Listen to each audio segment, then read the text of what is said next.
Hi, welcome to this tip. We're going to call this little tip of ours intentional movements. If you're new to Pilates, a lot of times I've gone into Pilates class and when I was new, I didn't really know what we were doing. I went through the movement patterns, but I never really felt like I got the workout that I wanted.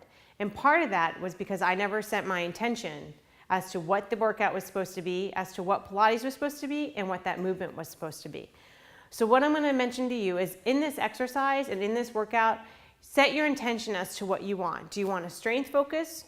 Do you want to have a blend of strength and a little bit of jumping and power and plyometrics? Do you want more of a stretching sensation?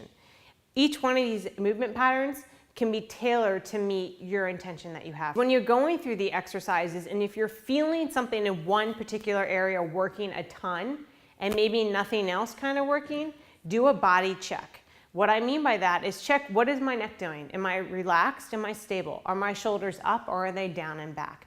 How's my breath going? The breath is the hardest element, I think, to bring into a movement pattern.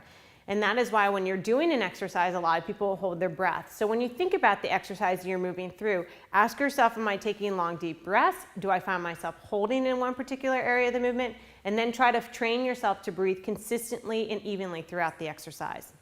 The next, as you go through your body check, think about your ribs. We don't want them necessarily popped, but we don't want them overly flexed. We want them somewhere in the middle. So think about, are my ribs staying somewhat energized, I'll call it. How about your abdominals? Do you feel like your upper abdominals are overactivating? You don't really feel a lot in the lower abdominals? Or do you feel like you can pull that lower abdominal slightly in and that pelvic floor pulling up some?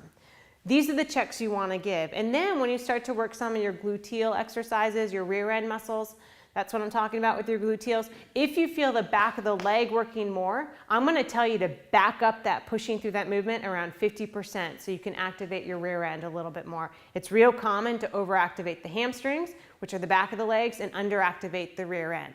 So if you're feeling something in one particular area and you don't feel your entire body working, do yourself a bodily scan.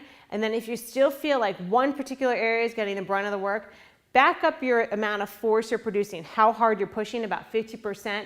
Go through that body scan, reconnect everything, and see if that helps kind of turn everything on. Now, with that said, I will tell you that you do want some areas to feel it a little bit more, but you just don't want one area to doing all the work.